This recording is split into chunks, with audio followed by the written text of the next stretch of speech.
Hello students, welcome to the next session. In this session, we'll discuss about your 16th chapter, that is excretion and osmoregulation. Okay, so first of all, we'll discuss these two words.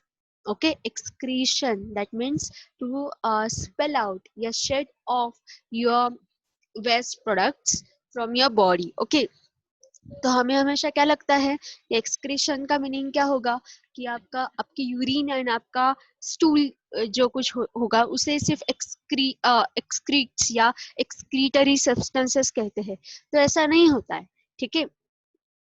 Excretion का meaning क्या है कि आप जब सांस लेते हो तब जो आपका ये होता है कि आप जब कार्बन डाइऑक्साइड स्पेल आउट करते हो तो वो भी आपका एक एक्सक्रीटरी प्रोडक्ट है। आपका स्वेट ये भी एक एक्सक्रीटरी प्रोडक्ट है। बॉडी से जो कुछ भी आप शेड ऑफ करते हो इन सबको एक्सक्रीशन या एक्सक्रीटरी प्रोडक्ट्स हम कहते हैं और वो एक्सक्रीटरी प्रोसेसेस में आता है। Okay, is that clear? तो फिर भी जब हम एक्सक्रीटरी सिस्टम कहते हैं ना, तो वो सिस्टम जो आपकी है तो वो ये आपकी जो यूरिनोजेनाइटल सिस्टम है उसे हम एक्सक्रीटरी सिस्टम कहते हैं। बिकॉज आप अमाउंट अगर कंसिडर करोगे तो आपका यूरिन एंड आपका स्टूल, तो ये जो सैंपल की अमाउंट है ना, तो वो आपके अदर एक्सक्रीटरी प्रोडक्ट से कंपैरेटिवली बहुत ही ज्यादा है। आया समझ में? इसलिए अगर आपने सिस्टम के पॉइंट ऑफ व्यू से देखा तो उसे आप सिस्टम कहोगे, ठीक है। स्वेटिंग के लिए जो सिस्टम काम करती है या आपके रेस्पिरेटरी सिस्टम जो कुछ भी होती है वो एक्सक्रीशन में हम वैसे कंसिडर नहीं करते। Okay, and what is the meaning of osmoregulation? You mean you know the process of osmosis. What's that process? हम इक्विलिब्रियम एस्टैब्लिश करने की कोशिश करते हैं, ठीक है। तो वही बात यहाँ पे होती है ऑस्मो रेगुलेशन में कि बॉडी का इक्विलिब्रियम सेटअप करना। ये जो काम होता है वो किसका काम होता है? वो एक्सक्रीटरी सिस्टम का काम होता है, वो फंक्शन उसका होता है। जब भी कभी उस सिस्टम में प्रॉब्लम आया जाए तो आपको एक्सटर्नल सिस्टम्स की मदद लेनी पड़ती है। For example dialysis. Okay, so dialysis is nothing but the solution for the osmoregulation which gets disturbed because of the some you can say disorders of the body. Okay, so are you clear with these two terms? If you are cleared, then we'll see the complete account of your whole chapter. Okay, तो सबसे पहले यहाँ पे आपको modes of excretion आपके book में है कि कौन से मोड्स वहां पे है। तो 3 वर्ड्स का आपको मीनिंग अच्छे से समझना है।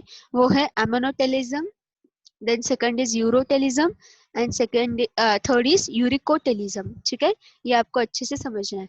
उसके बाद जैसे कि आपको इस डायग्राम में दिख रहा है, आपको पूरी जो यूरिनरी सिस्टम है हमारी वो आपको अच्छे से समझने हैं, जिसे आप कहेंगे एक्सक्रीटरी सिस्टम। उसका डायग्राम आपको बहुत ही अच्छे से याद होना चाहिए। ओके, आया समझ में?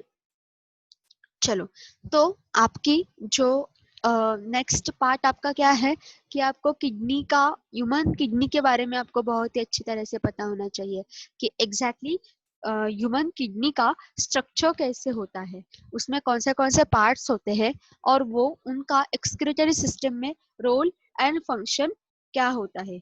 ओके, आया समझ में? चलो, तो नेक्स्ट हम देखेंगे कि नेक्स्ट आपको क्या समझना है। नेफ्रॉन, जैसे कि आप कंट्रोल एंड कोऑर्डिनेशन लेसन में अलग से न्यूरॉन का स्ट्रक्चर पढ़ते हो। आया समझ में कि न्यूरॉन कैसे काम करता है और उसमें कौन से फंक्शंस होते हैं, कौन से उसके स्पेशलाइज्ड पार्ट्स होते हैं, उसका क्या फंक्शन होता है। जैसे neuron is a functional unit of your whole control and coordination system. In that way, nephron is the you can say functional unit of your whole excretory system. Okay, then उसके बाद आपको क्या समझना है, आपको और एक पार्ट अच्छे से समझना है, वो है structure of your or you can say composition of your urine. Urine का कंपोजिशन क्या होता है, वो केमिकली बायोकेमिकली वो क्या है, ठीक है, ये आपको समझना है। वो आप हमें क्यों समझना है, क्योंकि आप अगर कभी डॉक्टर के पास गए तो डॉक्टर आपको सबसे पहले क्या पूछता है कि आपका पेट साफ है क्या, ठीक है, और आपका यूरिन का कलर कौन सा है, ये डॉक्टर आपको पूछता है हमेशा, अगर आपने ध्यान दिया तो। क्यों ऐसा पूछते हैं, क्योंकि अगर आपकी बॉडी डिसीज्ड कंडीशन में है, ठीक है, अगर कोई आपको प्रॉब्लम है, तो क्या होता है कि उसका सबसे पहला इफेक्ट कहाँ पे होता है, तो आपके एक्सक्रीटरी प्रोडक्ट्स पे होता है, ठीक है। तो ये बहुत ही इम्पोर्टेंट है। तो आपको अगर बॉडी में कुछ प्रॉब्लम है किसी भी जगह पे, तो उसका इफेक्ट, उसके सिम्टम्स आपको कहाँ पे दिखेंगे, आपको आपके यूरिनरी सिस्टम में दिखेंगे, या आपके यूरिन के कलर, यूरिन का स्मेल, या यूरिन का अमाउंट, ठीक है। तो इसमें ये आपको कुछ तो इम्बैलेंस दिखेगा। आया समझ में? इसलिए डॉक्टर पूछते हैं कि वो सारा एकदम बराबर है या नहीं है, ठीक है। उसके बाद आपको कुछ प्रोसेसेस पता होनी चाहिए, ठीक है। उसके कौन से आपको किडनी फेल्योर कैसे होता है, ठीक है, फिर किडनी इंजुरीज, तो क्रॉनिक किडनी डिसऑर्डर क्या होता है, फिर डायलिसिस क्या होता है, डायलिसिस को हमेशा कॉमन टंग में क्या कहते हैं, आर्टिफिशियल किडनी कहते हैं, तो वो क्या काम करती है, ये आपको समझना है, ओके। तो फिर उसके बाद बाकी के जो डिसीजेस है, फॉर एग्जांपल किडनी स्टोन्स, वो कैसे होते हैं, उसके बाद किडनी ट्रांसप्लांटेशन या रीनल ट्रांसप्लांटेशन में क्या इन्वॉल्व होता है, वो आपको समझना है, ठीक है। और उसके बाद एक्सेसरी एक्सक्रीटरी ऑर्गन्स में जो मैंने आपको बताया वो आता है, कि for example role of skin in excretion, तो स्वेटिंग होता है ना, तो role of skin in excretion, उसके बाद role of lungs in excretion, क्योंकि हम क्या करते हैं, volatile substances like CO2 carbon dioxide हम स्पेल आउट करते हैं, तो वो भी एक तरह का हमारा एक्सक्रीटरी प्रोडक्ट ही होता है बॉडी का, तो वो हम कैसे करते हैं, ओके। तो फिर आप कहेंगे कि स्पर्म्स या एग्स ये भी एक्सक्रीटरी प्रोडक्ट्स है क्या, नहीं, वो एक्सक्रीटरी प्रोडक्ट्स नहीं है, वो सिर्फ बॉडी का एक सिक्रीशन है। आया समझ में? तो उसे हम एक्सक्रीटरी प्रोडक्ट नहीं कह सकते, ओके। एक्सक्रीटरी प्रोडक्ट्स में क्या क्या आता है, आपका यूरिन, आपका यू कैन से आपका स्टूल, फिर आपका जो रेस्पिरेटरी सिस्टम का जो बाय प्रोडक्ट है जो है CO2, एंड आपका स्वेटिंग, स्किन सिक्रीशंस, ठीक है। ये सारे क्या है, या ये आपके एक्सक्रीटरी प्रोडक्ट्स है, और ये सारे के सारे आपके बॉडी का बैलेंस मेंटेन करने में आपकी मदद करते हैं। थर्मो रेगुलेशन होता है आपका, फिर आपका मॉइस्चर रेगुलेशन होता है बॉडी का, तो नॉर्मल कंडीशंस कैरी आउट करने में या नॉर्मल कंडीशंस मेंटेन करने में ये सारे के सारे जो कुछ भी प्रोडक्ट्स हैं वो हमारी क्या करते हैं, मदद करते हैं, okay. Is this clear? So this is the complete account of your 16th chapter, that is excretion and osmoregulation. Okay, now we'll discuss questions one after one. Okay, चलो हम शुरू करते हैं.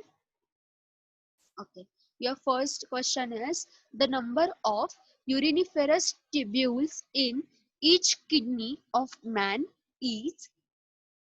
ओके कितने यूरिनिफेरस ट्यूब्यूल्स होते हैं, तो about 10,000 5,000, numerous about 1 into 10⁻⁶. तो यूरिनिफेरस ट्यूब्यूल्स का एक्चुअली ये कितना होता है, यू कैन से नंबर कितना होता है, so what's the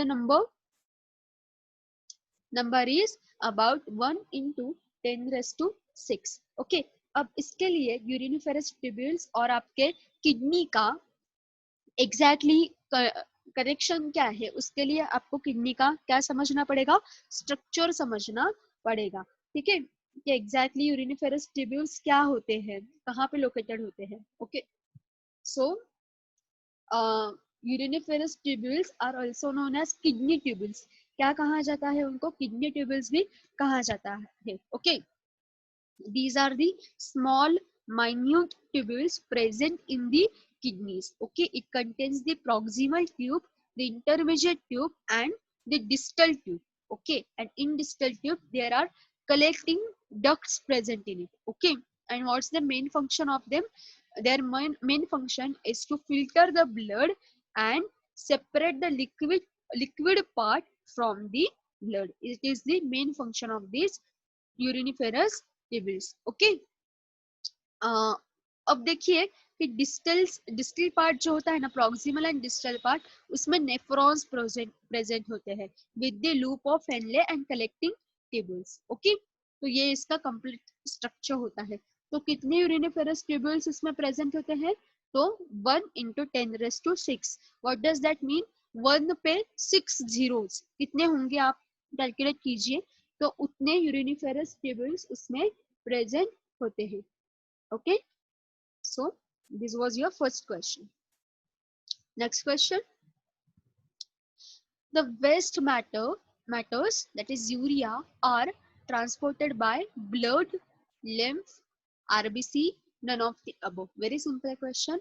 What should be the answer? Answer is blood. कि यूरिया का ट्रांसपोर्ट कहाँ से होता है? ब्लड से होता है. ओके, तो blood is the, you can say, medium for the, you can say, to carry out or to transport the fresh material, that is the oxygen, and to transfer the waste material also. Okay, so kidney, ये dialysis में क्या होता है? हम dialysis किसका करते हैं? Dialysis blood का करते हैं. ओके, और उसमें क्या होता है कि जो कुछ भी ब्लड में से जो वेस्ट मैटर है ना, वो हम क्या करते हैं? सेपरेट करते हैं. वही काम किडनी का है. इसलिए किडनी को बॉडी का क्या कहा जाता है? किडनी को बॉडी का फिल्ट्रेशन यूनिट कहा जाता है. आया समझ में? सो सबसे पहले आप जो कुछ भी किडनी का फंक्शन पढ़ते हो, तो उसमें फर्स्ट पार्ट हमेशा क्या होता है कि kidney perform the function of maintaining internal environment constant and delicately balanced. Okay, ये किडनी का हमेशा first and very important function होता है. Okay, so and another very important function is regulation of composition of blood with respect to salts and water content. ठीक है, तो ये भी किडनी का एक और फंक्शन होता है. आपके बुक में वो दिया है उन्होंने कि कौन से जो कुछ भी कंपोनेंट्स है, फंक्शंस है किडनी के, वो कौन से है, ये आपके बुक में अच्छे से दिया है. ठीक है, सो ये वेस्ट प्रोडक्ट्स ट्रांसपोर्ट करने का काम कौन करता है? तो ब्लड करता है. We'll see the next question. Conversion of excess of amino acids into urea is done in lungs, large intestine, liver, and cloaca. So what's the answer? Answer is liver. liver में ये होता है. ठीक है, अगर किसी आदमी का लिवर फेल हो जाता है, ठीक है, कुछ अल्कोहल कंजम्पशन से या कुछ डिसऑर्डर से, अलग अलग डिसऑर्डर से, अगर लिवर सिरोसिस जैसा अगर डिसीज किसी मैन को है, किसी आदमी को है, तो बॉडी पे सबसे पहला क्या होता है कि सबसे पहला इफेक्ट आपको कहाँ पे दिखता है? तो बॉडी का टॉक्सिन जो स्पेल आउट करने की एबिलिटी होती है ना, वो डिस्टर्ब हो जाती है. ओके, और बॉडी में टॉक्सिन्स का एक्यूमुलेशन होता है. ठीक है, तो वो एक्यूमुलेशन जो होता है ना, तो वो क्यों होता है? Because of the failure of your liver. ठीक है, तो ये लिवर का एक काम क्या होता है कि अमाइनो एसिड्स जो एक्सेस होते हैं ना, तैयार होते हैं, वो यूरिया में कन्वर्ट किए जाते हैं. That urea is transported by the blood to the kidneys and later on it gets expel off in the form of your urine. ठीक है, तो ये सिस्टम ऐसे चलती है. ठीक है, तो लिवर अगर फिल हुआ तो उसका सबसे पहला इफेक्ट बॉडी पे ये दिखता है कि बॉडी टॉक्सिनेटेड बनती जाती है, ठीक है, टॉक्सिन्स एक्यूमुलेट होते हैं। ओके, चलो now we will see the next question. Columns of Bertin are found in, ये कॉलम्स ऑफ बर्टीन जो है बर्टीनी आपके बुक में कहाँ है, वो कहाँ पे होते हैं, ठीक है। Testis, ovaries, kidney, liver, very simple question. Okay, so what's the answer? Answer is kidney. Okay, अब ये कॉलम्स ऑफ बर्टनी क्या होते हैं उसके बारे में थोड़ा सा हम देखते हैं। आपके आप किडनी बीन शेप्ड किडनी होती है आपकी, ठीक है। तो ये बीन शेप किडनीज में आपको मेडुलरी पिरामिड दिखते हैं, ठीक है, वैसे ब्रश जैसा उसका स्ट्रक्चर होता है, मेडुलरी पिरामिड। तो उनके बीच में जो कुछ भी दो मेडुलरी पिरामिड्स के बीच में जो कुछ भी जगह होती है ना, स्पेस होती है ना, तो उससे कहते हैं कॉलम्स ऑफ बर्टिनी, ठीक है। The renal columns of Bertini is the part of the cortex continued inside the medulla between the pyramids, ठीक है। उनके बीच में जो कुछ भी जगह होती है ना, तो उसे आप क्या कहेंगे, उसे आप कहेंगे कॉलम्स ऑफ बर्टिनी, ठीक है। आया समझ में कि कौन से किस स्ट्रक्चर को हम कॉलम्स ऑफ बर्टिनी कहते हैं। Okay, so these are present in kidney. अगर आपके हमारे प्रेजेंटेशन का फर्स्ट स्लाइड आपने देखा है तो वहां पे उन्होंने किडनी का for you I just a minute मैं आपको दिखाती हूँ कॉलम्स ऑफ बर्टिनी एग्जैक्टली कहाँ पे प्रेजेंट होते हैं। वेट अ मिनट, हाँ देखो, ये जो हमारी स्लाइड है ना, यहाँ पे दिखाया है, देखो ये जो इनर वाला पार्ट है ना, I don't know while whether you are able to see और नॉट। ओके, हम देखते हैं कि यहाँ पे कुछ आपको हम कर सकते हैं क्या। देखो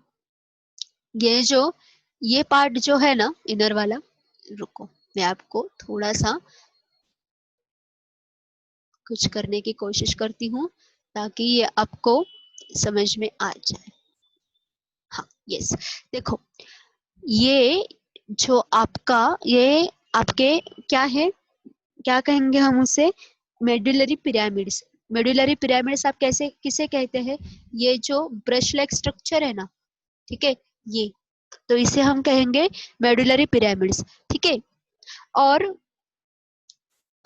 हम कलर चेंज करते हैं, रुको ताकि आपको वो समझ में आ जाए।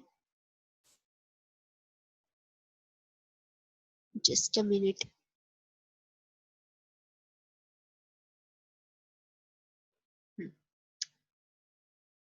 देखिए यहाँ की थोड़ा सा हम इस शेप को छोटा करते हैं। यहाँ की जो ये बीच वाली जगह है ना, दो मेडुलरी पिरामिड्स के बीच वाली जो जगह है ना, तो देखो ये आपको दिख रही है बीच की जगह, ये हाँ, इसे आप क्या कहेंगे, इसे आप कहेंगे कॉलम्स ऑफ बर्टिनी। यहाँ पे प्रेजेंट है, देखो उसके साथ यहाँ बीच में भी ये जगह ये प्रेजेंट है, ये भी प्रेजेंट है, तो इससे हम क्या कहते हैं, कॉलम्स ऑफ बर्टिनी कहते हैं। और यहाँ पे ये जो आपको दिख रहा है ना, एक, ठीक है, ये दो, ये तीन, चार, पाँच, छ, सात, ओके, ये आपको दिख रहा है ऐसे सर्कुलर शेप में, उसे आप क्या कहेंगे, उसे आप कहेंगे मेडुलरी पिरामिड्स, ठीक है। ब्रश लाइक उसका स्ट्रक्चर होता है। आया समझ में, ठीक है। So this medullary pyramids are present where, in your kidney, ठीक है। Now we'll see the next question. Okay, what's the next question? Man is, हाँ man क्या है, aminotelic, ureotelic, uricotelic and none of the above. Man क्या है exactly, किसे वो कौन सा उसका एक्सक्रीटरी प्रोडक्ट है, उससे डिपेंड करता है कि वो क्या होता है, ठीक है। अब सबसे पहले हमें ये पता होना चाहिए कि एमिनोटेलिक आप किसे कहेंगे। सो जो ऑर्गेनिजम्स उनका जो एक्सक्रीटरी प्रोडक्ट है वो अमोनिया होता है, उससे आप क्या कहेंगे, एमिनोटेलिक, ठीक है। जो ऑर्गेनिजम्स उनका एक्सक्रीटरी प्रोडक्ट यूरिया होते हैं, यूरिया होता है उसे आप कहेंगे यूरियोटेलिक। ओके, और जो ऑर्गेनिजम्स जिनका product excretory product uric acid होता है उसे आप कहेंगे यूरिकोटेलिक। ठीक है, इज दिस क्लियर? तो मैन का एक्सक्रीटरी प्रोडक्ट क्या होता है? यूरिया होता है। ठीक है, इसलिए आप उसे क्या कहेंगे? यूरियोटेलिक। ओके, आया समझ में? So man is ureotelic organism. Always remember this. We'll revise again. Aminotelic किसे कहेंगे आप? जिनका एक्सक्रीटरी प्रोडक्ट अमोनिया है। आप यूरियोटेलिक किन्हें कहेंगे? किन ऑर्गेनिज्म को आप यूरियोटेलिक कहेंगे? जिनका एक्सक्रीटरी प्रोडक्ट यूरिया है। यूरिकोटेलिक किसे कहेंगे? जिनका एक्सक्रीटरी प्रोडक्ट कौन है? यूरिक एसिड है। ओके, सो एमिनोटेलिक ऑर्गेनिजम्स जो होते हैं, आपका ये होमवर्क है कि आप ढूंढेंगे कि एमिनोटेलिक ऑर्गेनिजम्स कौन से होते हैं। ठीक है, यूरियोटेलिक एक तो मैन है, मैमल्स मतलब ज्यादातर मैमल्स यूरिकोटेलिक ही होते हैं। ठीक है, सॉरी यूरियोटेलिक होते हैं। फिर frog, turtles, toads, marine fishes, ये सारे यूरियोटेलिक होते हैं। यूरिकोटेलिक कौन कौन होता है ये भी आप ढूंढेंगे। ठीक है, एक आपके यहाँ पे कैटेगरी है, that is guanotelism. So arachnids, spiders and scorpions, penguins excrete mostly guanine, hence they are called as guanotelic. ठीक है, गुआनिन जो अमीनो एसिड होता है ना, तो ये वो एक्सक्रीट करते हैं, तो इसलिए उनको क्या कहा जाता है? गोनोटेलिज्म। ठीक है, उस फेनोमेनन को जो कहा जाता है गोनोटेलिज्म, ये एक आप ध्यान में रखें। Okay, so we'll see the next question. The yellow color of urine is due to, क्यों येलो कलर होता है? Uric acid, urea, urochrome and melanin. So it's because of urochrome, that is one specialized pigment, urochrome. ठीक है, आया समझ में क्यों yellow colour होता है?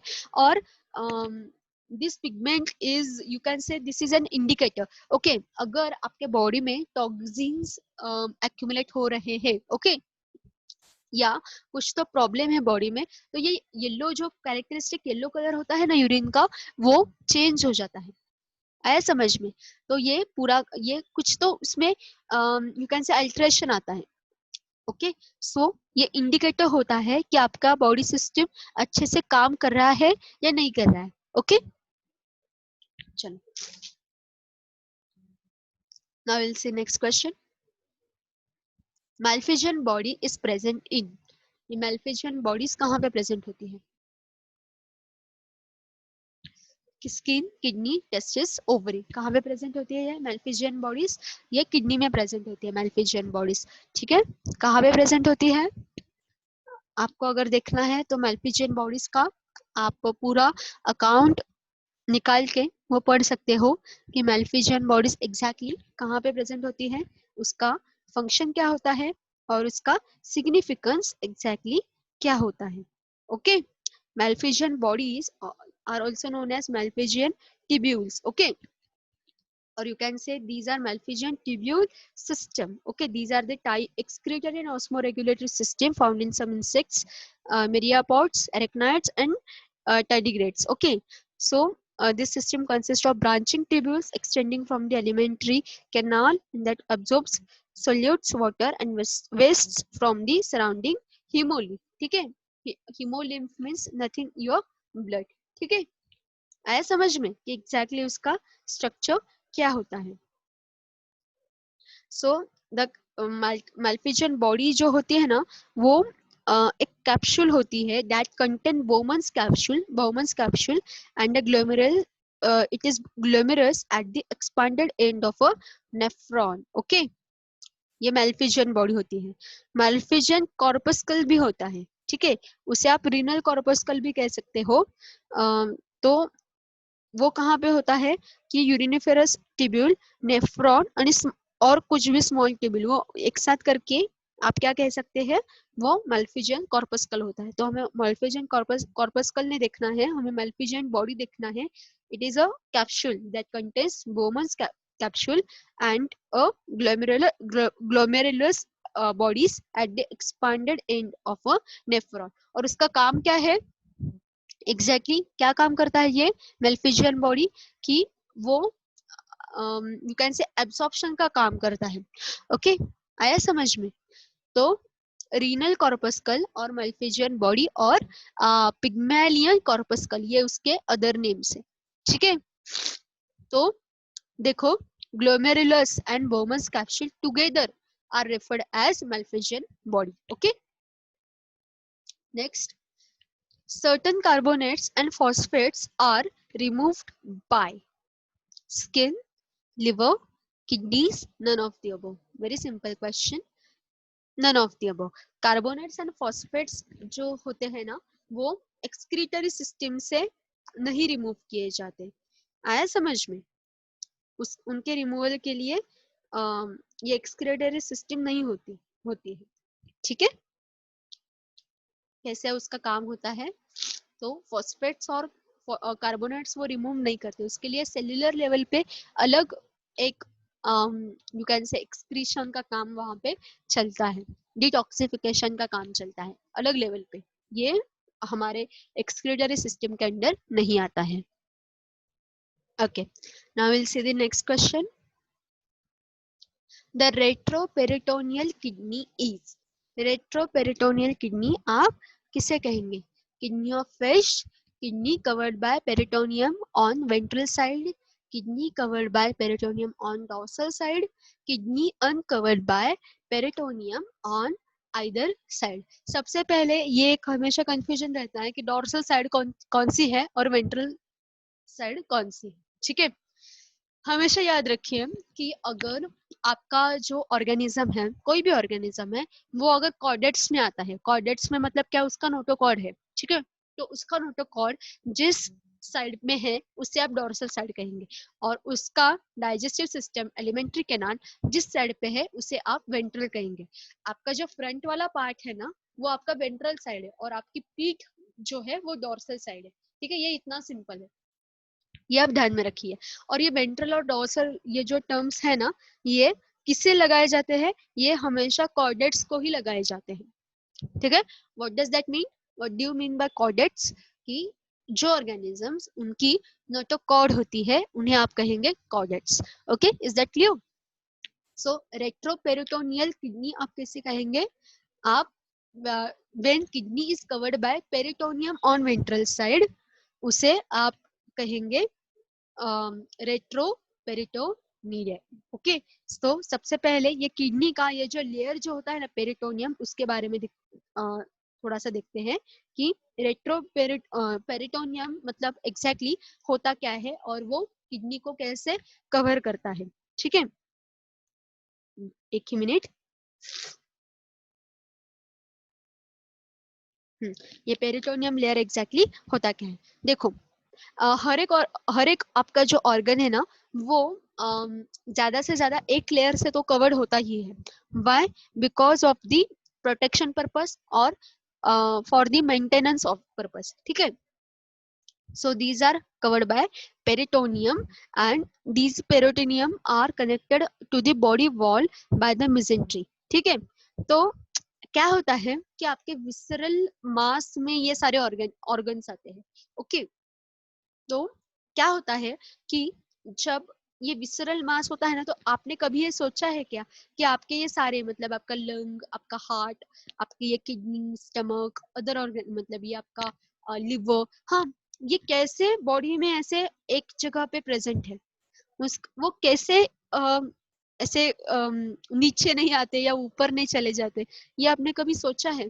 तो वो हमारे पूरे का पूरा जो बॉडी लाइनिंग है ना उससे कनेक्टेड होते हैं, और उसके लिए कवरिंग्स प्रेजेंट होते हैं।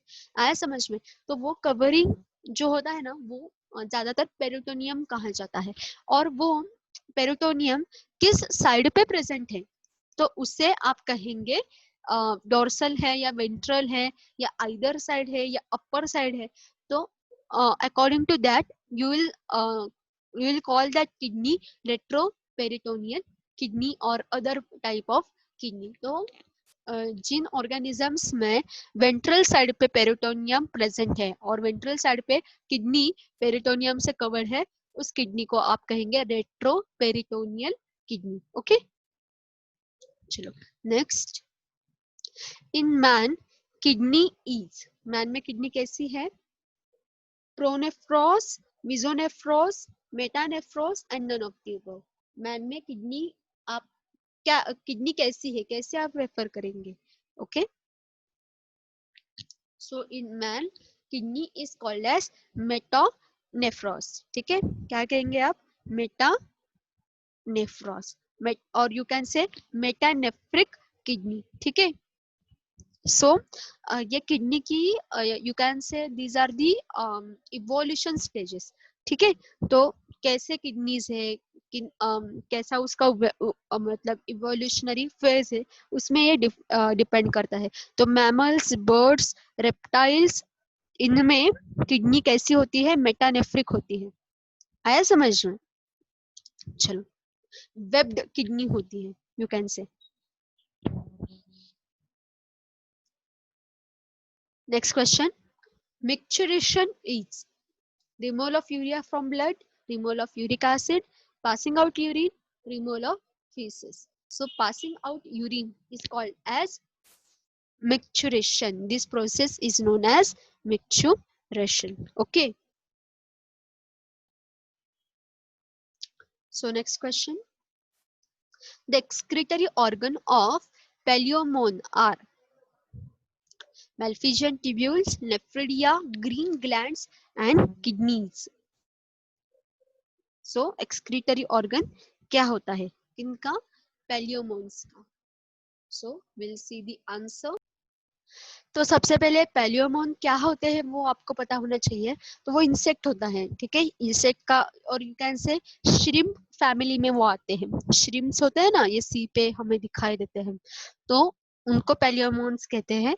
तो क्या बात है, उसके लिए आपको अगर ना पूरा आपका एनिमल किंगडम आपने देख के रखा ना एक बार, तो आपको ये एक आइडिया आ जाता है कि कौन सा एनिमल जो है वो कौन से क्लास में या कौन से ग्रुप में आता है। तो अगर वो इंसेक्ट में आता है तो उसका एक्सक्रीशन का प्रोसेस कैसा होगा। तो ये क्वेश्चन आ सकता है आपके एग्जाम में कि वो आपका एक एनिमल का नाम देंगे और वो बोलेंगे कि identify this animal is ammonotelic, uricotelic या यूरियोटेलिक, कौन सा टाइप का इस ऑर्गेनिज्म का एक्सक्रीटरी प्रोडक्ट है। तो आपको ये पता होना चाहिए कि मैमल्स जो होते हैं वो, मैमल्स, बर्ड्स, रेप्टाइल्स, वो क्या होते हैं? वो यूरियोटेलिक होते हैं। ठीक है, फिर snails, reptiles, birds, insects, lizards, ये क्या होते हैं? ये यूरिकोटेलिक होते हैं। आई एम सॉरी, मैंने बर्ड्स और इंसेक्ट्स को यूरियोटेलिक बोला, वो यूरिकोटेलिक होते हैं। ठीक है, ये आपको थोड़ा सा पता होना चाहिए। आया समझ में? तो ग्रीन ग्लैंड्स, ये एक स्पेशली एक ग्लैंड प्रेजेंट होती है उसमें। ठीक है, तो वो एक्सक्रीटरी ऑर्गन होता है उसका, ये पेलियोमोन्स जो है उसका। ठीक है, चलो, और कहीं पीछे, ये 2-3 क्वेश्चन पीछे हमने क्लोएका नाम का और एक ऑर्गन सुना। तो वो क्लोएका क्या होता है? हमने फ्रॉग का डिसेक्शन किया था, तब हमने वो क्लोएका ना डायरेक्टली देखा था। क्या होता है वो बताती हूँ। कि जैसा मैन में सिस्टम है ना, कि हमारी जेनाइटल सिस्टम अलग है, ठीक है, और हमारी यूरिनल सिस्टम अलग है। ओके, एक्चुअली वो कॉमन है, पर हमारा एनस जो होता है वो अलग है। ठीक है, और हमारा एक्सक्रीटरी सिस्टम वो अलग है। Okay, is this clear? तो फ्रॉग्स में वैसा नहीं होता है। फ्रॉग्स में जेनाइटल्स एंड उसका एक्सक्रीटरी ऑर्गन एक ही होता है उसका। ठीक है, तो और वो उसके अंदर एक ना, यू कैन से एक स्पेशलाइज्ड ऐसा कर्टन लाइक स्ट्रक्चर होता है उसमें। ठीक है, और you can say cock like structure होता है। हमारा कॉक जैसा होता है ना, वैसा एक स्ट्रक्चर होता है कि उसमें वो एक इतना इफिशिएंटली वो वर्क करता है ना, कि वो दोनों सिस्टम्स को सेपरेट करता है। Though these organs are one and same. ठीक है, वो उसे कहते हैं आप क्लोएका। आया समझ में? तो वैसे एक एक फाइला का, यू कैन से, एक स्पेशलाइज स्ट्रक्चर होता है। ओके, और वैसे ही ये पेलामोन्स जो है ना, उनमें ग्रीन ग्लैंड्स होते हैं प्रेजेंट। ठीक है, जो उनके एक्सक्रीटरी ऑर्गन्स होते हैं। ओके, चलो, now will C next question. Excretion is a continuous process, but urine is not passed out continuously because of urinary bladder, cloaca, rectum, ureter. Okay, so what's the answer? Urinary bladder.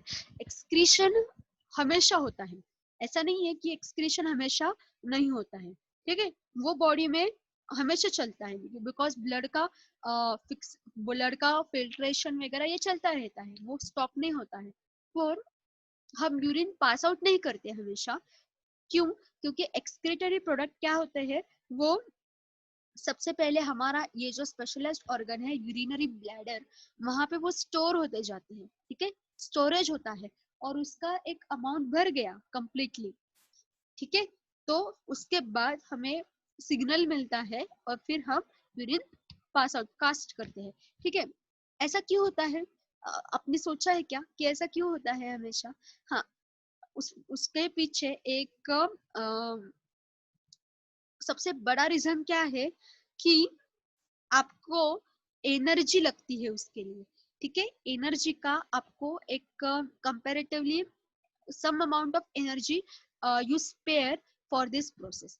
तो energy storage के लिए body ने ये system बनाई है, ठीक है, कि यूरिनरी ब्लैडर में कि एक some amount of urine is stored for some time and after some period of time you have to cast it away, ठीक है। आया समझ में क्या उसके पीछे रीजन है? So in urinary bladder urine is stored, पर उसका भी एक लिमिट होता है, उसके पीछे उसके बियॉन्ड आप वो स्टोर नहीं कर सकते। Next, the main excretory organs in man are kidneys, nephridia, trachea, lungs, ठीक है। मेन excretory organs कौन से? Kidneys are the main excretory organ, okay. Next, so which is the next question? The smallest functional unit of kidney is nephron, collecting tube, glomerulus, and Bowman's capsule. So very simple question and very important one. Nephrons are the smallest functional unit. Okay. आया समझ में? सो हमने जैसा neuron से compare किया था हमने कि योर सीएनएस का सबसे स्मॉल एंड functional unit कौन सा है? तो you can say neuron, and in here in your excretory system or your kidney, smallest functional units are nephrons, okay। Nephron का भी स्ट्रक्चर आपको अच्छे से पढ़ना है। Next, kidneys are not the only organs of excretion, their work is supplemented by, कौन मदद करता है? liver, skin, heart, large intestine, कौन मदद करता है उनको? skin is the another you can say excretory organ, ठीक है, क्योंकि आपको जो स्वेटिंग होता है, तो स्वेटिंग का जो प्रोसेस है ना, वो टॉक्सिन्स रिमूव करने का प्रोसेस है। जैसे किडनी फिल्ट्रेट करती है ना, वैसे ये स्किन भी आपकी फिल्ट्रेट करती है, ठीक है। आया समझ में कि कैसे स्किन भी एक्सक्रीटरी ऑर्गन्स का काम करती है, ठीक है। Next, the kidneys are located within the column, near the buccal cavity, near the heart, outside the coelom, ठीक है, सीलोम कहते हैं हम उस। सो किडनीज कहाँ पे होते हैं? Take 1 minute to think over this.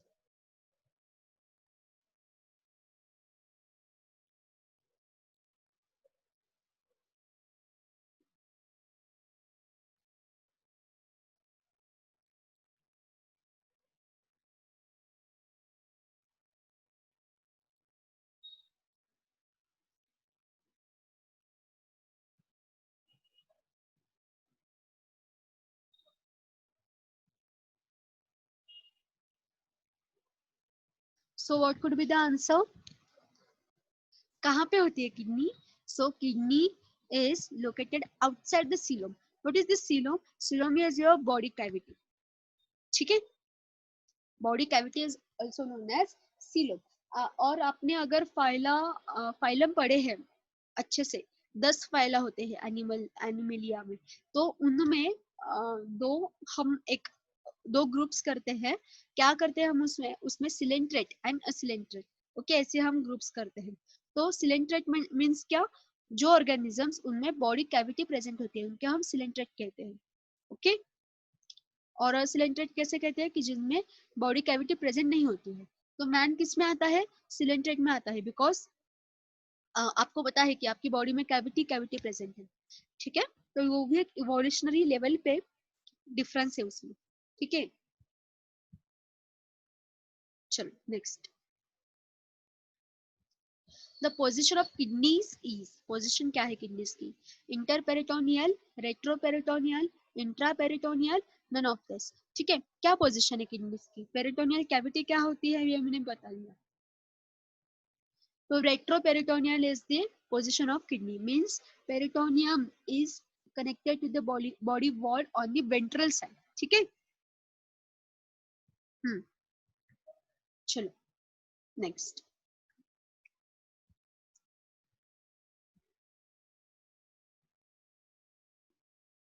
The bunch of capillaries present in the Bowman's capsule is called as, capillary like structure होता है where in Bowman's capsule, और उस bunch को आप क्या कहते हैं। ठीक है, Passician corpuscle, Bowman's corpuscle, glomerulus and Malpighian capsules। Capillary like structure present होता है, उसे आप क्या कहते हैं, व्हाट्स द आंसर, उसे आप कहते हैं ग्लोमेरुलस। और आपको पता है कि ग्लोमस कैप्सूल में ये ग्लोमेरुलस और जो मल्टीजेन बॉडीज है, ग्लोमेरुलस एंड यू कैन से नेफ्रॉन का जो एंड वाला स्ट्रक्चर होता है, उसे आप कलेक्टिवली बोमस कैप्सूल को और ग्लोमेरुलस को आप कलेक्टिवली मल्टीजेन बॉडी कहते हैं। ठीक है, आया समझ में। सो ग्लोमेरुलस, ठीक है। So what is this glomerulus?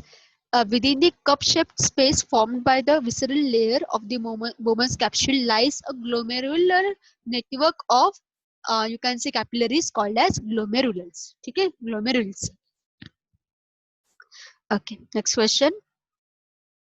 The cells which line the neck and the body of the nephron are, उन cells को क्या कहते हैं? Read the name of each and every cell.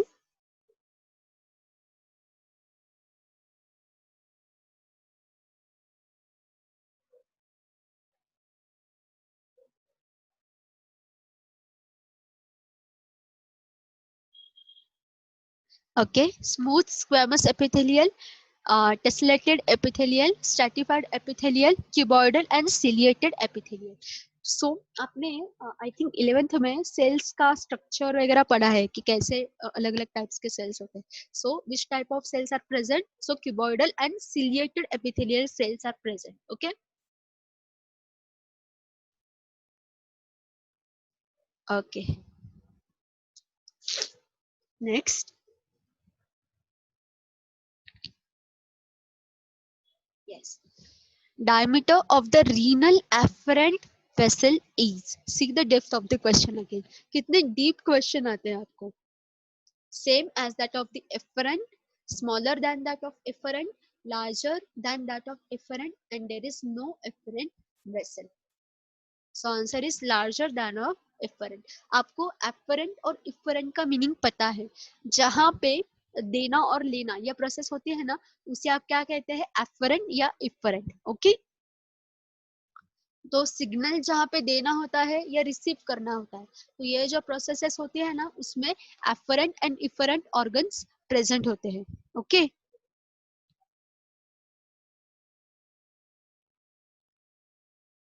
Okay, so answer is larger than of the afferent vessels present होते हैं। तो उसमें दो टाइप के होते हैं, एक होता है afferent vessel, another is efferent vessel. ठीक है, so diameter of renal afferent vessel is, renal का मीनिंग क्या होता है, रीनल मतलब related to your kidney. Okay, so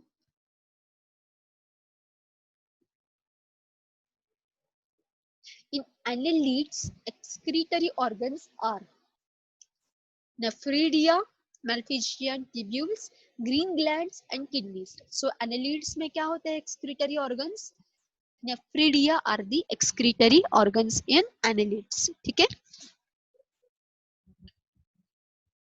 so when we say excretory organs, what does that mean? We mean the filtration organ, ठीक है।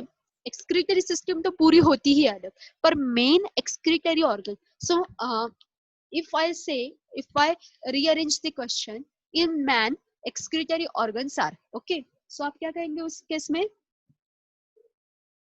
आप कहेंगे kidney is the excretory organ in man because it is the main filtration unit, okay. So annelids में main functional जो filtration unit you can say it is nephridia, okay. So kidney is very specialized unit, and if you say the if you see the evolutionary scale, so in that annelids are located much below from the mammals, okay. So nephridia are present in the annelids. Is that clear? Next. The afferent and efferent vessels are, okay. One more question related to your afferent and efferent terminology. Arterial in nature, venous in nature. One is arterial and other is venous. None of the above. So what could be the answer? Answer is arterial in nature. ठीक है? Artery and veins. You know these very well. ठीक है?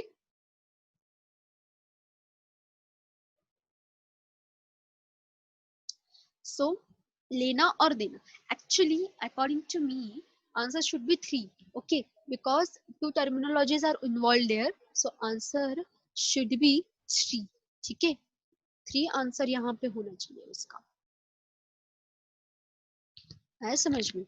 Because if afferent and efferent we are talking about.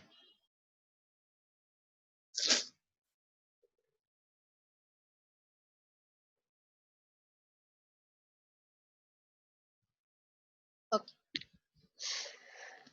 So artery, you know, in circulatory system, artery carry the oxygenated blood and veins carry deoxygenated blood. Same is the process of afferent and efferent vessels. ठीक है? चलो. So these are, you can say, actually arteriole is the word used for that. ठीक है?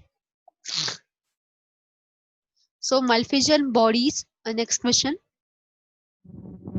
Malpighian body is constituted by glomerulus only, glomerulus and Bowman's capsule, glomerulus and efferent vessel, glomerulus, Bowman's capsule and efferent vessels. So what's the answer? Answer is glomerulus and Bowman's capsule. Okay. Um, just wait for 1 minute. I am confused about your 23rd question. Okay. Just a minute, we'll read something about that. So उन्होंने क्या कहा है देखो कि diameter of afferent arteriole is larger than that of the efferent arteriole. Okay, ये हमने पढ़ा है. Okay. Next उन्होंने क्या बोला कि blood enters the glomerulus at a faster rate than it leaves it. This creates a hydrostatic pressure within the glomerulus. Okay.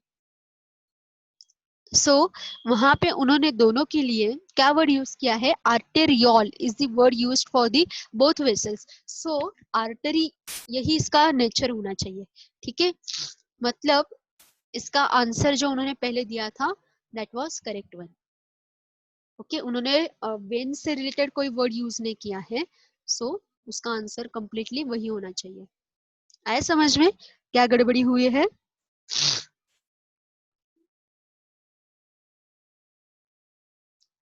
Okay, so answer is here 2. Okay,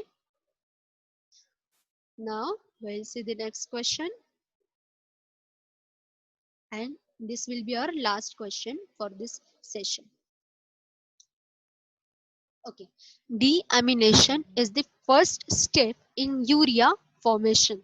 It means the reduction of ammonia, oxidation of ammonia, addition of amino group to a non-amino organic molecule, and removal of amino group from an amino acid. What does that mean? 4. Removal of amino group from an amino acid. Okay, so for that, please see the structure of urea. Okay, and structure of amino acid too. Okay, क्या होता है body में amino acid form नहीं होता, इसका वो उसका मतलब नहीं है। ठीक है, बॉडी में अमीनो एसिड फॉर्म तो होता है, नो डाउट। ठीक है, पर उसमें क्या होता है कि बॉडी क्या करती है, बॉडी वो तैयार हुआ जो अमीनो एसिड होता है ना, उसका कन्वर्जन करती है। Because for excretion purpose, excretion ही करना है, मतलब टॉक्सिनेटेड कंपाउंड का एक्सक्रीशन करना है, वो बराबर है। ठीक है, पर इन्वायरमेंट में रिलीज जब हम करते हैं तब जो कुछ भी टॉक्सिनेटेड फॉर्म है ना उसका, तो उसको डिटॉक्सिफाई करना भी बॉडी की जिम्मेदारी होती है। ठीक है, इसलिए अमीनो एसिड एक्सक्रीट करना ये हमारी बॉडी अफोर्ड नहीं कर सकती।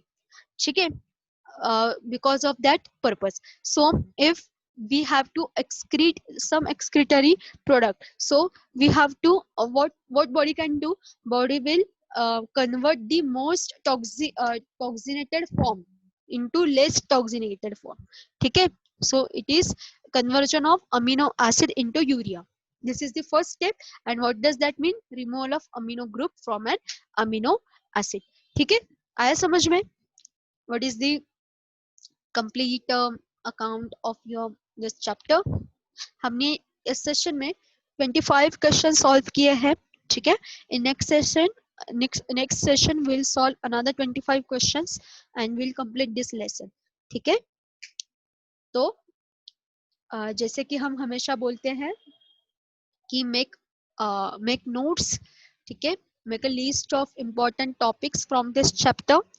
ठीक है, यहाँ पे इस चैप्टर में आपको अलग अलग जो ऑर्गन्स है उनका स्ट्रक्चर समझना बहुत नेसेसरी है। सिर्फ यही सिस्टम में नहीं, जो कुछ भी आपकी सिस्टम है ना, कुछ भी सिस्टम हो आपकी, मतलब आपका कंट्रोल एंड कोऑर्डिनेशन हो, या सर्कुलेटरी सिस्टम हो, या आपका रेस्पिरेटरी सिस्टम हो, रिप्रोडक्टिव सिस्टम हो, कोई भी सिस्टम हो, आपको उसमें क्या करना है, ऑर्गन्स का फंक्शन आपके लिए बहुत बहुत बहुत इंपॉर्टेंट है। आया समझ में? तो उसके लिए क्या करना चाहिए आपको, उसके लिए आपको एक अच्छा सा हर एक ऑर्गन के लिए आपको नोट बनाना है, या टेबुलेटरी फॉर्म में आपको, टेबुलर फॉर्म में आपको वो लिखना है, ताकि एग्जाम के वक्त आपको वो समझने में आसानी हो जाए। ठीक है, सो now we'll stop here and we'll continue this topic in your next session. Okay, so thank you so much and all the best for your studies.